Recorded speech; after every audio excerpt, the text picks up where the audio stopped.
بسم اللہ الرحمن الرحیم۔ پیارے بچوں، اس سے پہلے سبق میں نے آپ establishment of East Indian company کے بارے میں پڑھایا تھا۔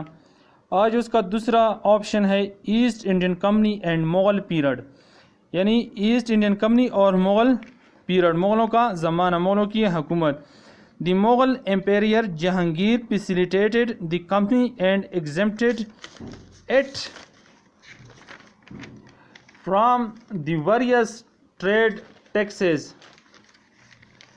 مغل بادشاہ جہانگیر نے کمپنی کو بہت سہولیات دیے اور مختلف قسم کے ٹیکسز اور پابندیوں سے آزاد کیے، which made British happy and they built many trade centers in India۔ اس سے انگریز بہت خوش ہوئے اور کئی تجارتی مراکز انڈیا میں قائم کیے۔ when Shah Jahan became emperor، جب شاہ جہان کی بادشاہت آئی، حکومت آئی، the company got more trade facilities and concession، اور کمپنی کو تجارت کے لیے اور بھی فیسیلیٹیٹ اور رعایتی یعنی سہولیات اور رعایت دی گئی۔ After the death of Aurangzeb کی وفات کے بعد دی لیٹر مغل کنگ، آخری مغل بادشاہ were weak and lost control as a central authority due to internal instability and weak political condition of India۔ Aurangzeb کی وفات کے بعد آخری مغل بادشاہ کمزور اور وفاقی اختیارات کے اندر کی سازشوں نے انڈیا کے سیاسی حالات کو بہت کمزور کیا۔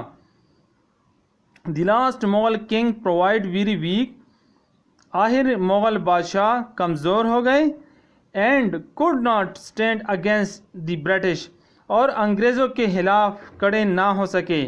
After the war of independence in 1857، 1857 کی جنگ آزادی کے بعد the British company took over the regime of sub continent, اور برٹش کمپنی انگریز کی کمپنی نے ہندوستان میں اپنی حکومت قائم کی۔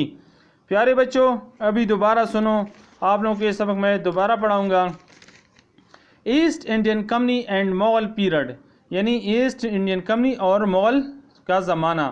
دی Mughal emperor Jahangir facilitate the company and exempted it, Mughal بادشاہ جہانگیر نے کمپنی کو سہولیات دی اور مختلف قسم کے ٹیکسز اور پابندیوں سے آزاد کیا۔ From the various trade taxes, یعنی مختلف قسم کے تجارتی ٹیکس سے آزاد کیا، which made British happy and they built many trade center in India۔ ایسے انگریز بہت خوش ہوئے اور کئی سینٹر انڈیا میں قائم کیے۔ when Shah Jahan became emperor، جب شاہ جہان کی حکومت آئی، the company got more trade facilities and concession، اور کمپنی کو مزید سہولیات اور رعایت دی گئی۔